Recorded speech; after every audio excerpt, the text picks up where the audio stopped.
that I'm used to the climate. I think that if man ever found a place to live easy and happy, that Eden is on Puget Sound. Eden is on Puget Sound. That Eden is on Puget Sound. A place to live easy and happy. That Eden is on Puget Sound. Hello, you are listening to the Seattle Files. My name is Chris Allen. I'm your host. On each episode of this show, I get together with a different local comedian, and together we discuss the strange, unusual, interesting, and oftentimes lesser-known aspects of our local history. We are back after a long hiatus, and I am thrilled to be back at the microphone. I'm so happy to be doing this again. I want to say a quick thank you to everybody who has been listening, sharing, talking about the show. We've had over 30,000 people download at least one episode of the podcast, which is really great. It's exceeded all of my expectations and hopes. So the reason that we've taken such a long hiatus is when was doing this show before, I was working part-time as a tour guide. I had a lot of time that I was able to spend on this. I got a job that's now having me work about 50 to 60 hours a week. So I've just become really busy. It takes about 8 to 12 hours to research, record, and produce an episode, and I didn't have the time to keep doing it. I really wanted to keep doing it. It was really a one-man operation from the start. I had some help from some really wonderful people. Mike Murphy designed the website. Peter Benjamin did the original, intro music. Halen Erickson did the graphic design. But once everything was up and running, it was really just me, and I stopped having the time to do that. So in order to bring it back, I'm really happy to say that I have brought on a research assistant. His name is Jake Laycock. He is a wonderful researcher, really cares about local history. But I'm paying him. I hired him to do the research. Since the show was always just me, it was always really, completely cash neutral. After the initial setup, I was just able to go to the library, go through the archives and things like that. But now that I have an employee on, it's become a little bit more it is now costing money. And so because of that, I've set up a Patreon page. If you listen to the Seattle Files, if you like the Seattle Files, please consider contributing. It really won't take much to get this going. This coming back right now is kind of an experiment. If people are able and willing to contribute, that would be really fantastic. If you could give just $5 a month, that would be a huge, huge help. Go to patreon.com/the Seattle Files, or if you go to theseattlefiles.com, there's a link on that as well. There's a couple of different options that we were throwing around.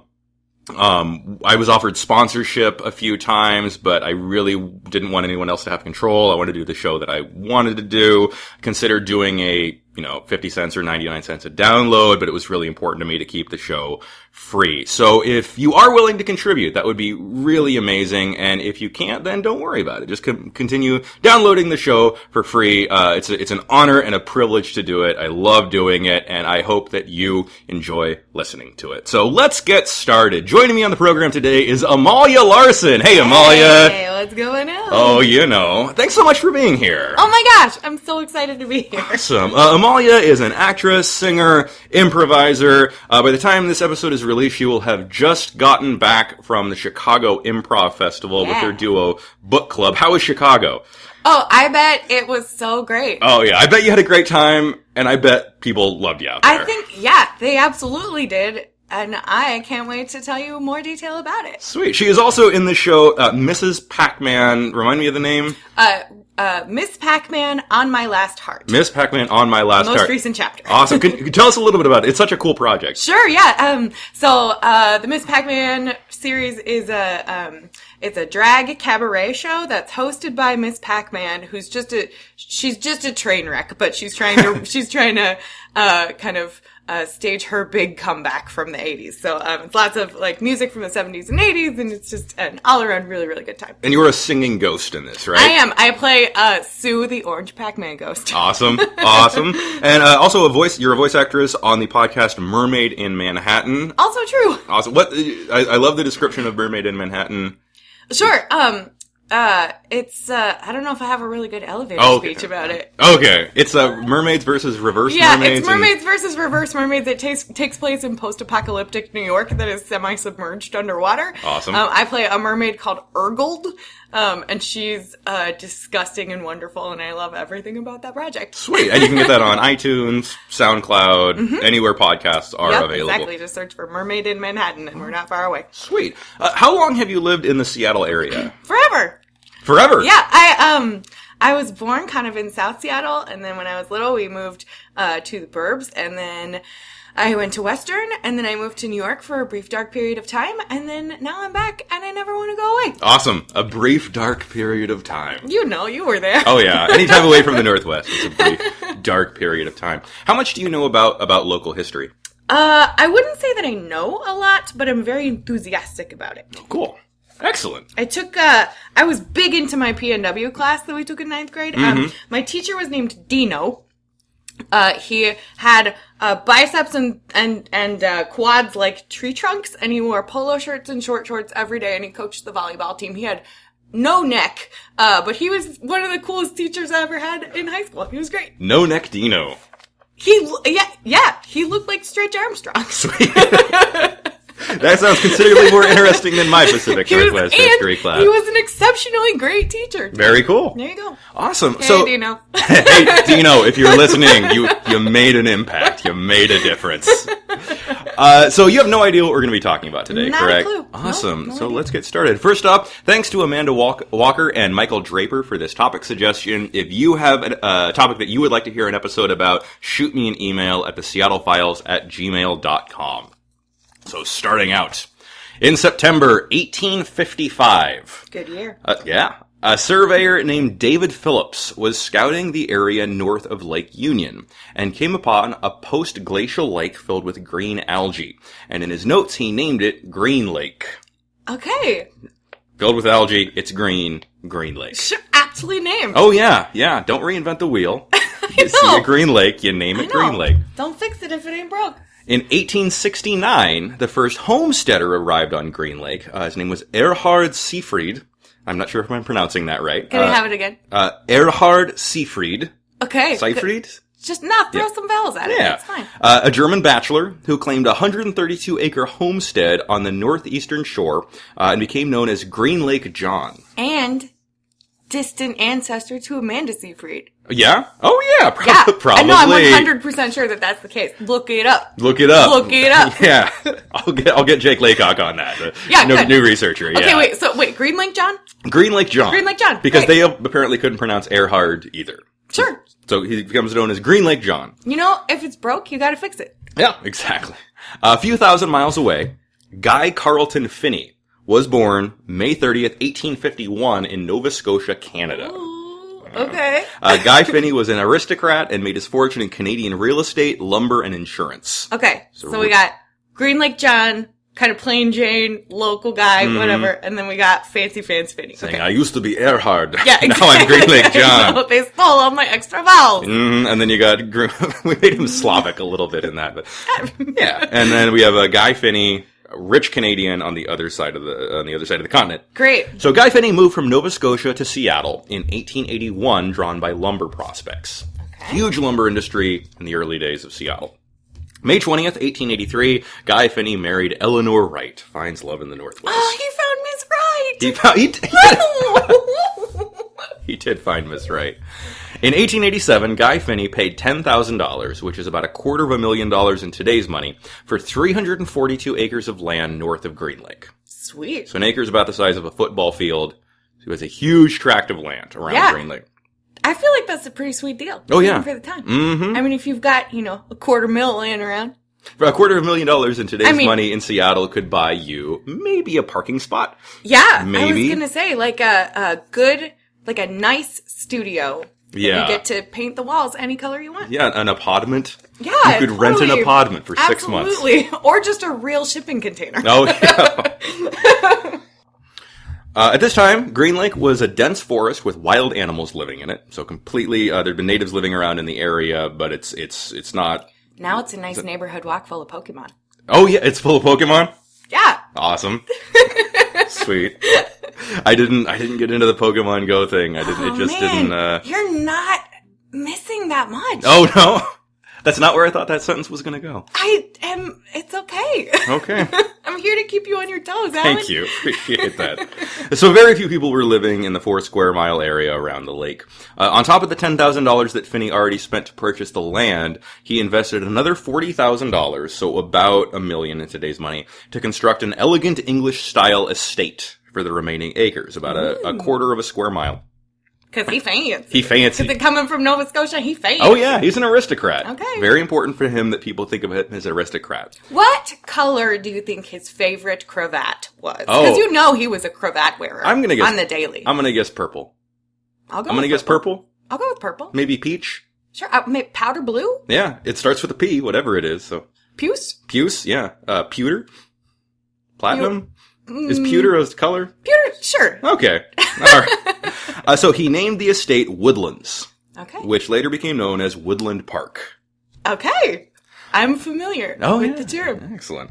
On Phinney's 180 acres for his estate, he had constructed a formal rose garden, which had a pump house that used water from Green Lake.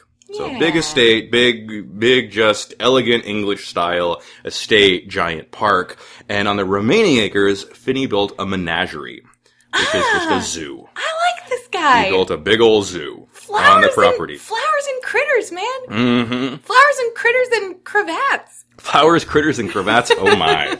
So this is Woodland Park Zoo. This is the origin of Woodland Park Zoo. It goes back to 1887 when he first started putting animals in there. I'm so excited to learn Tell me everything. The menagerie was filled with deer, which was a traditionally aristocratic thing to do. Again, very important that he's an aristocrat. Great. And to top it off, Phinney built a giant stone arch on 50th Avenue with 1889 inscribed at the top. Yeah, you did. Yeah, he did. Mm-hmm. Guy Phinney opened the menagerie to the public as long as they followed his rules, which he posted on signs. The rules were no foul language.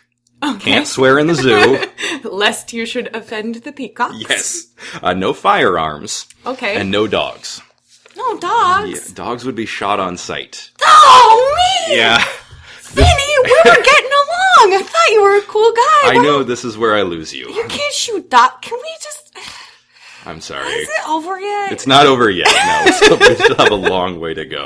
Okay, and I know, yeah. I mean, all things considered, these are... I suppose these are sensible rules. Sensible for enough. What was probably a menagerie with a lot of animals roaming but not caged. Is that a fair assumption? They are. I think some are in cages. Enclosures. They would have to be maybe? in enclosures of some kind. Okay. Because it would not be conducive for a bear and a deer to be hanging out, or a bear and say a labradoodle. Yeah. There were labradoodles then. I'm sure at some point a poodle and a Labrador found each other. Mm-hmm. They found Miss Wright. Yeah, Miss Wright. The streetcar line system had recently made its way to Seattle and was being implemented throughout the city. Phinney had tracks laid down and built his own electric trolley line to Fremont Avenue. Neat. Phinney even paid for a private streetcar which was painted white and had the word Woodlands on the side. So he's using everybody else's tracks, but he has his own private streetcar. Dude, that's pretty rad. That's pretty baller. That's pretty rad. Like, you're downtown and you're like talking to somebody and you're like, yeah, why don't you just come stop by my menagerie? We can take my streetcar. I bet he said it just like that. I bet he did. Mm-hmm. Mm-hmm. I got a good beat on Guy Phinney. I think you pretty much have him figured out. The streetcar's nickname was the White Elephant. Big white streetcar. Phinney hired a streetcar driver to take him back and forth to his office downtown Seattle every day. Phinney continued to build more attractions and build his small city north of Seattle. Guy Phinney built a hunting lodge, a hotel named Woodlands Hotel, a bandstand, and a ballpark. So this is like Phinney Disneyland. Kind of, yeah. Phinneyland. Phinneyland, yeah. Yeah, exactly. Do you think that the people downtown, like, really had any concept of, like, what was going on up there? Like, do you think that people thought it was a cool project, or was he just, like, this eccentric billionaire? Probably a combination between the two. Okay. He probably would have been viewed as an eccentric billionaire because it's so far away from downtown. Sure. It is so far, like... He's in the boonies. Yeah, it's basically like if you built something on Alaska today, or if you built something in, like Chehalis. Okay. It's that far away from Seattle. I mean, Chehalis is considerably more populated today than this area would have been back then. Okay. So it's far away from Seattle. Cool. it's considered, it's a schlep to get out there. That kind of makes me want to go to Chehalis and see what kind of weirdos are building billionaire estates. Oh, Chehalis is great. Chehalis has the fairgrounds down there. Oh, really? Yeah. A lot of farmland and stuff down there. Time to invest. Oh, yeah, seriously. In a few years, that's the only place you'll be able to live if you want to work in Seattle. Hey, I know. They'll buy me out of my $1 million shipping container. Yeah. Then November 12th, 1893, Phinney died suddenly at 42 years old. No! Yeah, he was very ill. He shot some dogs, but he was a good guy. He did. He was trying his best. What happened to the white elephant? So it all stayed in the family. Went to Miss Wright. Oh. His wife. Okay. So, but nobody really knows. I haven't been able to find how he died. It just is of an illness. Jake was digging around and he was not able to find how he died. And then I dug around and was not able to find. Everything just says he died of an illness. Oh. So, that's I don't know. Mysterious. It is so mysterious. Maybe he was like riding the white elephant. Well, I don't know. You do have a beat on Guy Phinney. So. Let me tell you. I'm just riffing. So by 1899, there was a growing public interest in the Phinney estate. Phinney's widow could not keep the estate up, so she sold it to the city council, who bought it for $500 an acre, or roughly $100,000. Eleanor? Yeah. Many thought it was high due to the fact that it was an incredibly hard-to-reach area of town, very far from downtown. Other than Guy Phinney's estate, the area around Green Lake was still virtually undeveloped. Okay. The authorization of the purchase was so controversial that the mayor of Seattle, W.D. Wood, vetoed the purchase. Really? Said you can't do that. But the city council overturned the veto, and the purchase went through anyway. Yeah. This is controversial. Sticking it to the man since day one. Phinney's wife was given $5,000 in cash and the assumption of a $95,000 mortgage. However, the new trolley system ended up making it easier to get to the area. The gold rush of 1897 brought a massive influx into Seattle, and by 1900, the community west of Green Lake was up to around 1,500 people. Whoa! So huge, So urban sprawl is not a new thing around here. Tens of thousands, hundreds of thousands of people came through Seattle during the gold rush. Yeah. Huge influx of people. By 1902... the Olmsted Brothers firm, which was a landscape architectural firm from Boston. Yeah, I learned about that on my friend's podcast that he does about Seattle. I'll kill him. Who is this? That's my territory. Oh, I see. Okay, yeah. The Olmsted Brothers have come up a couple of times on the podcast. They're cool guys. They're great. Yeah, they're really great. They built a University of Washington campus for the 1909 Alaskan Yukon Pacific Expo. Yeah. That's amazing. It's so thoughtful. They're so cool. They're okay, great. tell me more. They were hired. The Olmsted Brothers firm was hired to design Seattle City parks, and this included Woodland Park. And the Olmsted Brothers were a famous firm. They designed Central Park in New York City. They did a lot of work with Golden Gate Park in San Francisco, University of Washington campus, and so they're designed to kind of lay out the city's park system. I feel like that's like, I don't know, like maybe it's not my dream job, but that's definitely a dream job, right? Like it's somebody you get traveled around to make beautiful parks, like to make this place awesome so that it stays that way forever. Randy Miller, who was the guest on the show on the 1909 Alaska Yukon Pacific Expo, he if I start talking about the Olmsted Brothers, I had to make sure that I don't need to go anywhere for an hour because he loves this is his dream job. Oh, I bet he gets all glassy eyed and huge smile on his face. The newly designed park kept the formal rose gardens Phinney had created, but laid new pathways for easier access and created multiple new spaces for animals to reside on the outer edges of the park. Oh my gosh, they're even taking critters into consideration. They are, yeah. Olmsteads. What are their first names? They're the Olmsted Brothers. Okay. I don't no relation to Roy Olmsted, bootlegger. But during this design phase, the Leschi Park Menagerie was moved from west of Lake Washington to be combined with the Woodlands Park Menagerie. So they brought new critters in. So it's a double zoo. Dude, I hope there were turf wars. Oh, between the animals? Yeah. We'll get there. We'll get there. Okay. The lower section of woodland was left as it was, a dense forest with no purpose, not undeveloped. In 1930, city engineer W.D. Barkhoff designed to bisect Woodland Park with Barkhoff? Barkhoff, Barkuff. Like Barkhoff? Barkhoff? I feel like, okay. I'm just glad that this is the name. Okay, go ahead. He designed a 6-lane highway to go right through the middle of the park. That's what people said, too. They said no. Man. Councilman George Hill formed a coalition to defeat W.D. Barkoff's plan of putting a road through the middle of the park, and proposed an alternative route that followed and flowed with the contours of the land. Yeah, see? Okay.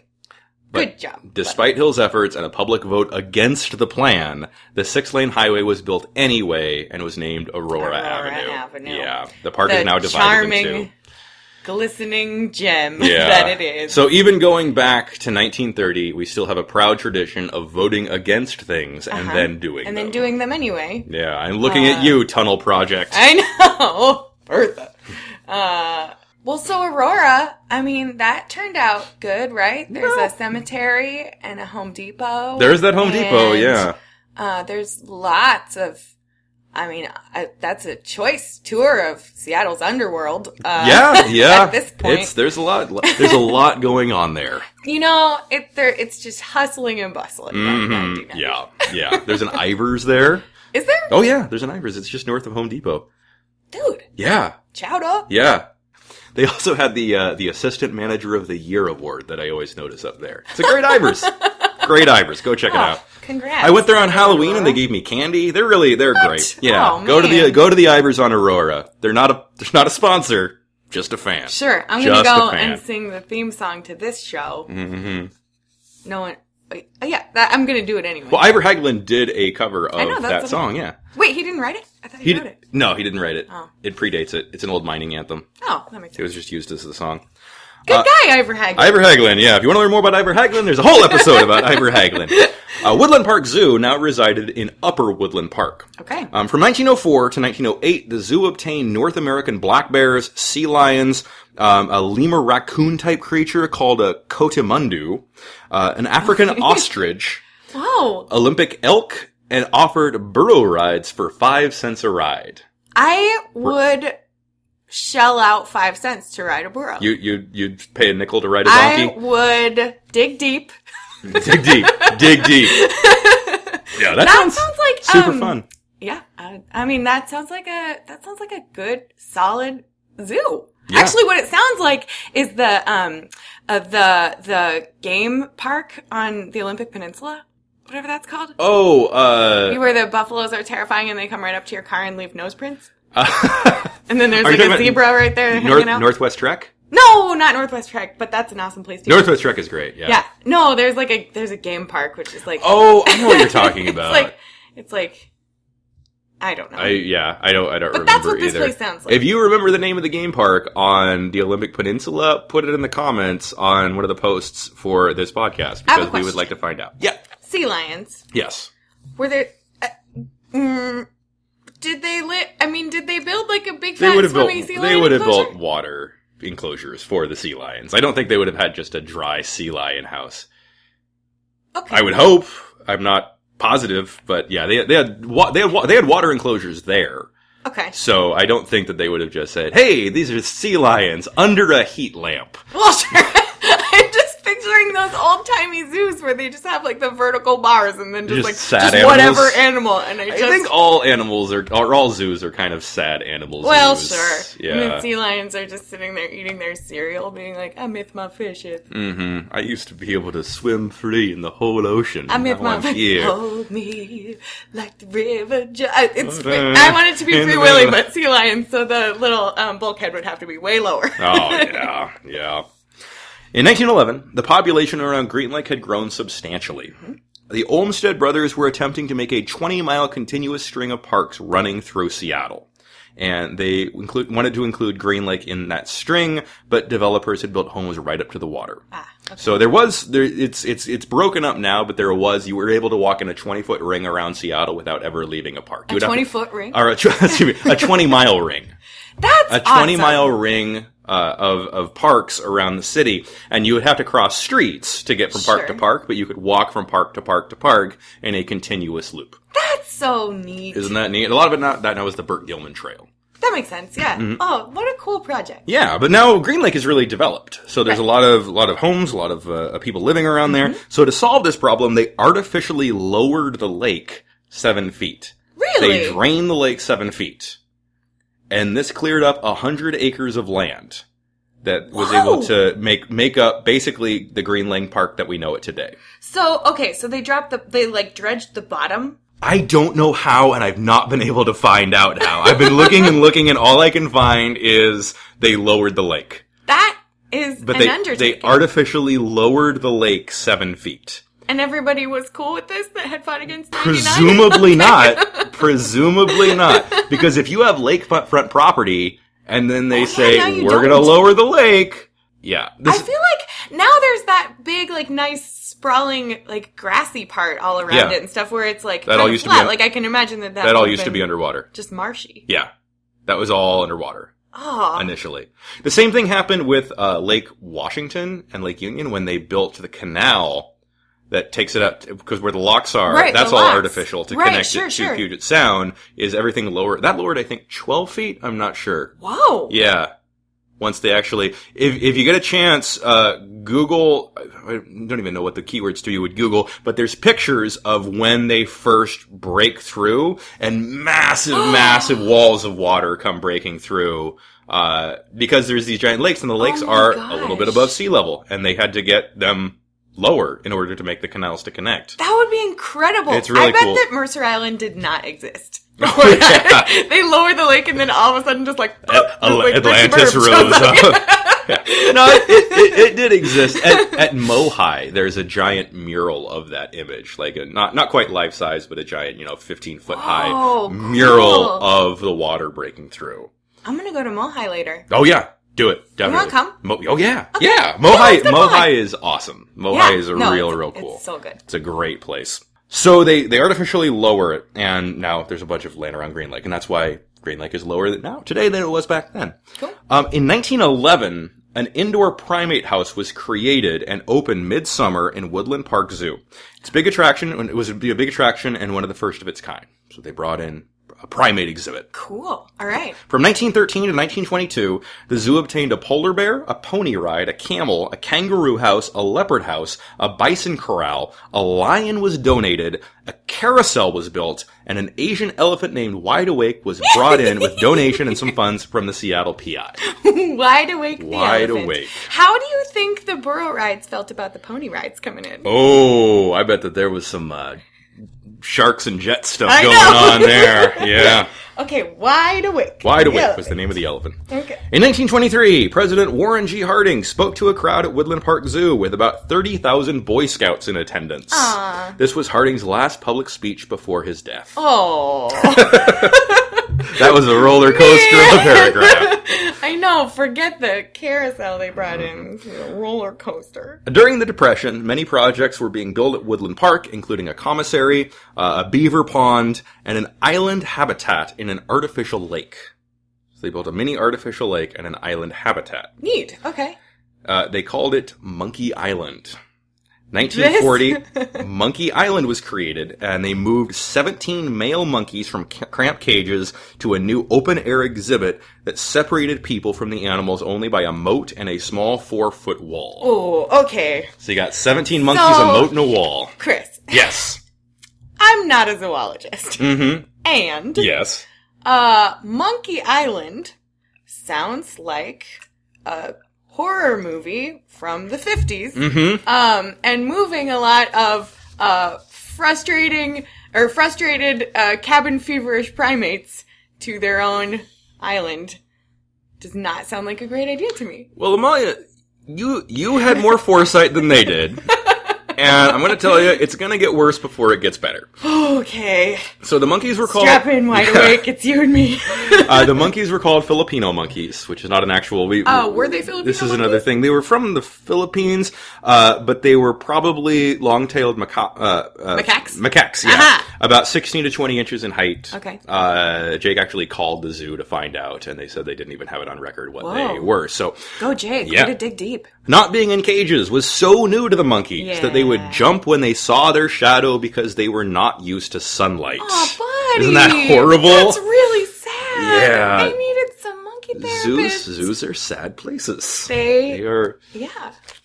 Yeah. Yeah. I wish all zoos were like Northwest Trek. Yeah, just out in the open. Yeah. Or watching Planet Earth on DVD. Or watching Planet Earth. Which we have now, so maybe we don't need zoos anymore. Have the technology. Yeah. The monkeys began to fight one another to determine who would rule the island. Yeah. It's a very common trait for monkeys in the wild, but now they have nowhere to go but at each other. So it's just the battle dome of monkeys. Exactly. It really is. 17 monkeys in, one monkey out. It's Monkey Battle Royale. Yeah, exactly. Gus Knudsen, the park superintendent, told the Seattle Times on August 15th, 1940, 2 days after they moved the monkeys, quote, "They think they're back in the jungle. They don't know they're in captivity. If they want to climb a tree, they climb a tree." So he's trying to make it sound maybe a little bit better than it is, but... Gus Knudsen, good strong Scandinavian name. There are a lot of them around here. Oh, yeah. Yeah. Doesn't sound like a zoologist either. Well, he's a park superintendent, so I don't know what his training or his background is. Knudsen continued, quote, "Then they started fighting. Yeah. If a monkey got licked badly, the other monkeys threw him in the moat." like licked badly, like beaten in a fight, or Beaten like in a licked fight. poorly? Beaten in a fight. Okay. Yeah, if a monkey was beaten, they would throw him in the moat. Oh, man. Multiple monkeys came and went as the leader. One named Coco, who lasted about a day, would run up a 20-foot steel pole and ring a cowbell before fighting. Oh, so this is like, oh man, this is a reality show. Okay, Yeah, yes, that's exactly what this is. Yes. The monkeys continued to fight until one day, a Chinese monkey named Sing took charge by defeating Coco and 12 other monkeys by knocking them into the moat. Whoa. Knudsen told the Times, quote, "Now they've got a king." So Sing is now king of Monkey Island. King Sing, okay. Sing was a crowd pleaser. Bet you didn't see this coming, Guy Phinney. No, this is not what he had. This is not his dream. This is not aristocratic. Tighten my cravat. I'm a British Canadian. I do not approve of your fighting monkeys. Eleanor, why did you not hold the reins? Sing was a crowd pleaser. The Times described him as a bit of a party animal and said he would dance for the crowds. The dance was described as kind of a sailor's hornpipe. Oh, boy. He would do a bit of a jig. Although, you know what? Okay, so not that long ago, I was in San Francisco, and I went down to, is it Pier 34 where all the sea lions hang out? I don't know. Yeah. One of the I know what you're talking Pier about, 30s. yeah. So there's sea lions that are on all these, like, floating rafts, you know, and on the docks and stuff, and it's just like, it's, you know, you can't see the dock because there's too much sea lion. And they're all, like, jostling and fighting and wrestling and like pushing each other off and stuff. And there were these like clear winners. Like there were these personalities that would come forth and there'd be like some huge bull, I think that's what you call them, but some huge bull that would like throw everybody off and then like throw his head back and roar and stuff. So I can imagine that this was fun to watch, but also I just want them to go home. Know what their shadows look like. Go back to the jungles of the Philippines and be wild and free. Just go be macaques. Yeah. The events of Monkey Island were so popular that the Seattle Times and Seattle PI both tried to write daily accounts of the events. So another daily appearance in the newspapers. Because this is YouTube before YouTube was YouTube. Yes. Yeah. This is clickbait right here. or nickelbait for the newspapers. Sure, yeah. A member of the Seattle Times witnessed with his own eyes a rebellion as a monkey named Coco tried to overthrow Sing. Another monkey named Coco? Well, this is the same monkey named Coco. Okay. Yeah. So Coco tries to overthrow Sing. The Times member was quoted as saying, quote, "After 3 days as head of the government, Sing began to show signs of strain. He broke under the pressure of being the king of Monkey Island." Absolute power corrupts absolutely. Yeah. He started tweeting at 3 o'clock in the morning. Exactly. Oh boy. Sing would be so stressed that he'd bite his tail and scream in pain. Oh, buddy. Yeah, the other monkeys noticed this. Yeah, I probably would too. They'd be like, yo, it's 3 o'clock in the morning, I'm sleeping. Took it as a sign of weakness. Yeah. The Times continued with, quote, "Plots and counterplots to shove Sing into the moat with lightning rapidity. After a conference, Coco would run up the pole and ring the cowbell as a signal for attack." Okay, whose idea was it to put a cowbell at the top? This is why I'm saying, like, this is a reality show. Like, this is not, like... Gus Knudsen was like, you know what this Monkey Island needs? More cowbell. This needs a cowbell. We put a cowbell up there. I don't know what they'll do with it. Let's find out. This is my zoology school right here. That's good. So they'd ring the Oh, cowbell. either that or I'm putting my prized cowbell up there. They'll never find it. Find the cowbell, win a prize! They'd ring the cowbell as a signal for attack, and Singh, attempting to entertain his public, would be forced to break off and restore order. So he would break off from his dance and go back to fighting Coco. Oh, man. This is high drama. Yeah, there were two groups of monkeys, and they would attack from different sides. Oh, man. Rumors flew around that Knutson would release a couple of baboons to help police the island. Oh, man. Knutson dismissed these rumors as it would mean death for all 17 monkeys. In Knutson's words, the baboons would, quote, eat those smaller monkeys like corn on the cob. Oh, no. Yeah. I eat corn on the cob like one kernel at a time. Mm-hmm. I eat the whole thing clean, so I'm just picturing... That's You brutal. eat one kernel at a time? It's a thing. Okay. That's, forget the story. I want to hear more about that. Okay, we're gonna go to Mohai, and then we're gonna get some corn on the cob. Excellent. Fantastic. Make a day of it. We've got a plan, yep. The zoo workers instead had a different idea. To restore order, the zoo workers released a notoriously fierce monkey named Jocko. Oh, man. Jocko had no tail because he lost it while in a fight. Oh, wow. So, no-tail Jocko is going to come He's got in. some battle scars. Yeah. I feel like this is, now we're in like a 90s, like side-scrolling, beat 'em up game, and now we're getting like bigger and bigger bosses. Oh, yeah. Yeah. This is Double Dragon. Yeah. But now we're at the no-tail monkey. Yeah. Yeah. Jocko the This is- no-tail monkey. Jocko is like Zangief. Yeah, so, yeah. Yes. This attempt to restore peace did not work. Jocko had no interest in obtaining power. Oh. He would spend his days strutting around and spinning in circles. Just good fun. Good guy Jocko. Good fun, yeah. Well, he's out of his cage. Yeah, he's a no. violent monkey. He's out of his cage. He's like, I'm going straight this time. He's I'm not going to "Guys, fight.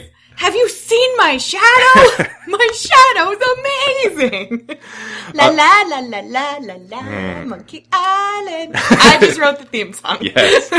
But eventually, instead of siding with Singh, Jocko decided Singh was not fit to be in charge and joined the rebellion. Ah, okay. Yeah. 2 days later, on Saturday, the biggest battle took place.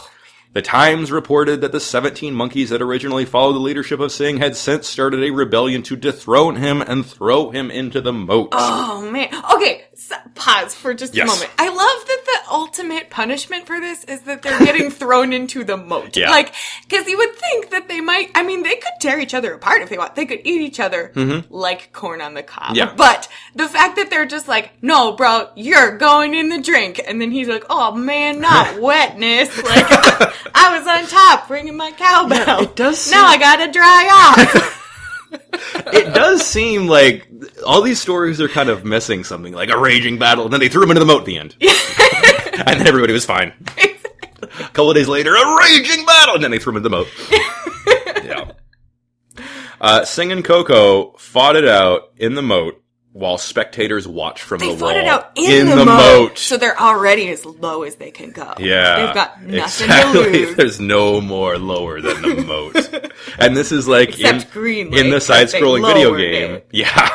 In the side-scrolling video game where now like the turf is different, so the controls are a little bit harder. Yeah, totally. Like Ninja Gaiden, where the wind is now blowing. Oh, Ninja Gaiden. That game was boring. Yeah, it was very difficult. Very difficult. Yeah. Difficult to the point of not being fun anymore, I would say. I just want there to be a chance that I can ring the cowbell. Mm-hmm. Like, that's all I want out of gameplay.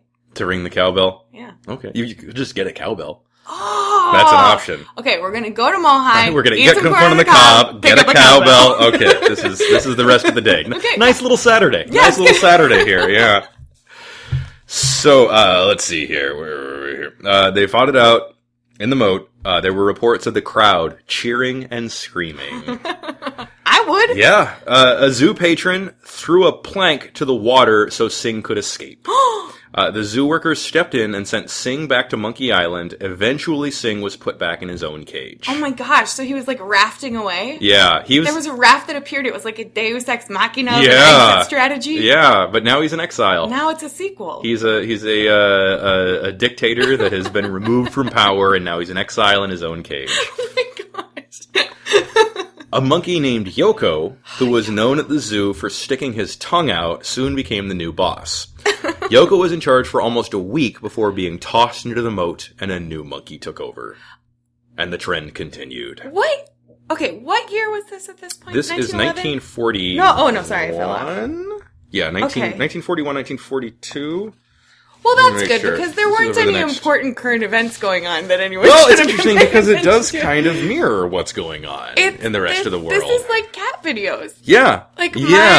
My Facebook feed at this point is like 1/3 like caustic, horrible, miserable political news, and then 2/3 like cat videos. Yeah, exactly. Like most of it, I'm so angry. I'm so angry. I'm so angry. Like I need a distraction. Here's a chipmunk eating a giant apple. That chipmunk is not big enough to eat that No, it's not! The apple is way too big! I know! That's like a week's supply of food for the chip, but he's going for it. He's going for it. Chipmunk is crazy. Yeah. The Monkey Island debacle began during the beginning of World War II. Sure. The Times, however, would continue reporting on Monkey Island, keeping the readers in the loop. Wow. Yeah. Okay. Good job. Yeah. When talking about the popularity of Monkey Island, Knutson told the Times, quote, "What's going on in Europe? Why people are sneaking around and hiding behind trees and trying to bump each other off. Now look out there on the island. The monkeys are doing the same thing. Dictators and everything. No wonder thousands of people come out here to watch." So that's actually pretty aware. Yeah. Like, no, they know what's going on. Everybody, nobody is ignorant to the symbolism of what's happening. Well, I mean, okay. Yeah. So what happened to Yoko? I have to know. What happened to Yoko? Well, the wars continued. The wars continued going on. Monkey Island provided a much-needed distraction for what was happening in Europe. Yeah. The story was so popular, each monkey was going by his own nickname. So other popular monkeys included Little Potato, Busy Bee, Good for Nothing, Sailor Nebuchadnezzar, and Adam the Stool Pigeon. Oh my gosh. And Wide Awake the elephant is still alive in his enclosure being like, nobody cares about me. Yeah, I wish they would let me move around a little bit. Because I'm an elephant in too small of a space for that. Because this is still a zoo. Hey guys, elephants are funny too. Yeah. Hey, you want to spray my face with water? Look at this peanut. Look, it's way too small for me to eat. If nobody's gonna watch me, maybe just let me go. Maybe just let me be free. Let me be an elephant somewhere. How about that? Huh? No. Oh. Adam the Stool Pigeon had been taken from Universal Pictures to be brought to the zoo. He was known for being a gossip and stirring up trouble. The Times reported, quote, "Adam the Stool Pigeon is at heart an anarchist, for he continually is trying to undermine the reigning dictator. Every aspirant to power fears Adam." Now, Chris. Yeah. I'm not an ornithologist. Mm-hmm. But pigeons are not that smart. Mm-hmm. I feel like they don't have this complex of a personality. Okay, so then where do you think the term stool pigeon came from? I was actually just going to ask you because I feel like... Because I don't know. I feel like if I were a stool pigeon and people called me a stool pigeon, I'd be like, guys, you can just say pigeon. Maybe it's because stool pigeons are always going, who did that? I'll tell you. I don't. That's... No, it was worth it. Yeah, no, we got there. We got there. Monkey Island was one of the most popular attractions in the area, and the zoo could see up to 25,000 people on an average Sunday. Whoa! How many people is that in 2017 numbers? Well, for reference, these days, Disney's California Adventure averages 21,000 people a day.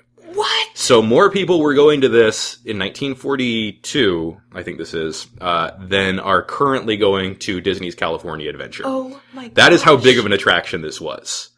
This is better than flying over California. Yeah.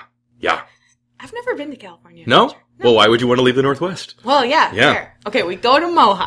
We're going to get corn on the cob, get a cowbell, go to California. Adventure. Mm-hmm. And then, look up the etymology of the term stool pigeon. Good, yeah, okay. Go to the library, check out the OED. Yeah. Eventually, like all things, the Monkey Island exhibit became old news as crowds got smaller and smaller as people started focusing more on World War II. Knutson used the design of Monkey Island to create more outdoor grotto exhibits that we can still see today, that are still there at Woodland Park Zoo. As visitors dwindled, Woodland Park over the years transitioned to make exhibits more of an enriched environment for the animals. The monkeys from Monkey Island were relocated as Woodland Park Zoo remodeled the Monkey Island exhibit to be a more lush, natural exhibit. Today, what was Monkey Island is now Lemur Island, where the exhibit is filled with trees and jungles similar to the lemurs of Madagascar's home. I was going to say, isn't Lemur Island just Madagascar? Yeah, exactly, but with no room, with elbow space. Yeah. But they like to move it. How will they? I did not see that movie. Oh, it's worth it for the end credits. Okay. Should I just watch the end credits then? Yeah. Okay, cool. On it. Yeah, skip ahead. So we'll go to Mohai. Okay, great. Good, yep. Throughout the 70-plus years since Monkey Island was introduced, people have become more aware of animal cruelty and the conditions of animals. In 2014, Woodland Park Zoo announced they would be relocating the 2 remaining Asian elephants, Chai and Bamboo. Yeah. Yeah. This news came after the U.S. Department of Agriculture faulted the zoo for occasionally leaving the 2 elephants outside with no access to shelter. Oh, really? That's what it was? There was serious... Oh, that's really bad. Yeah, well, the zoo... I don't want to editorialize, but zoos are bad. I'm not a zoo fan. I don't think that we need them anymore. I think they're outdated. I mean, Yeah. If you like zoos, no offense, but I love zoos. I love zoos, but I also fully recognize their obsoletion. Mm-hmm. Obsoleteness? Mm-hmm. I recognize that they're obsolete. Okay. Excellent. Got to change the syntax around a little bit. This seemed to be a long time coming. People criticized the conditions the elephants were subjected to in Woodland Park for years. Criticism was sparked by the death of the elephant Watato in August 2014, who was euthanized after contracting a joint disease. Yeah. Seattle Mayor Ed Murray praised the zoo's decision to phase the elephant exhibit out, and the zoo will continue to receive $6 million of funding annually. So they get city subsidies. Yeah, good. Well, I mean... Yeah. Today, along with the lemurs that replaced the monkeys, Woodland Park currently has 49 animal exhibits, a porcupine show, a rat... Wait! Yes. Did you say porcupine show? I did say porcupine show. They also have a raptor show. Which is not what it sounds like. Do you have any more information about these? A raptor show is an owl show, but they call it a raptor show. I guess owls are technically raptors. Yeah. Have you seen that video online of the albino baby owl? I have not. Is he trying to eat an apple? No, he's just really fluffy and white and cute and has creepy red eyes. Oh, that's adorable and creepy. It's both. Oh. I don't know what the porcupine show is. I want to know so badly what the porcupine... I hope it's not just like, here, porcupine, eat this porcupine food, and everyone's like, look how pointy it is, but like... I bet that's what it is. I want to see tricks. You want to see like a porcupine balance itself on a ball? Yeah. And then flip on its back and pop the ball? Yes! Okay. I think you just wrote the porcupine show. Yeah, no, that's porcupine show, it's a porcupine show. Do you think they can jump? Porcupines? They can probably jump, right? I bet they can, like, scurry up like a big rock or something, but I don't know if they can jump. Yeah, they're just pokey badgers, right? Yeah, they could, like, jump off something, but I don't think they could, I don't think it could, like, go from a standing position to a straight. I don't think they could do box jumps. Maybe they can. I don't know. Okay. I'm not a zoologist. Next! Porcupine CrossFit. Yeah. That's my new, yep. Yeah. The zoo also still has the same carousel from 1918. I like that carousel. Yeah, I've not been. I'm unfamiliar with it. I haven't since I was a kid, probably. Mm-hmm. But it's real pretty. Mm-hmm. And that's Woodland Park Zoo. Yeah. And Green Lake and the whole area up there. And the drama, the saga, the drama of Monkey Island. Yeah. Oh man. Do you think Guy Phinney's proud? Do you think Guy Finney's looking down, being like, this is where I saw this going? I think he is. I think he's still haunting the area, scaring dogs. I think his ghost is floating around, and if he sees a dog, whoa! That's what I think is going on. And that's why dogs bark at corners inexplicably. Yeah. Yes. It's Guy Phinney in his cravat. Mm-hmm. Well, thank you so much for being here, Amalia. Thanks so much for having me. having me. If you have a topic suggestion that you would like to hear an episode about, shoot me an email at theseattlefiles@gmail.com. Like us on Facebook, subscribe and rate in iTunes. We will have new episodes come out every Tuesday for the foreseeable future. This is kind of an experiment. Please donate to the Patreon page if you are able to. If not, no worries. But if you could give $5 a month, that would be a huge, huge help to be able to keep this program going. Thank you for listening. It is good to be back. Good to be back. Good to be back. Good to be back. Good to be back. Good to be back.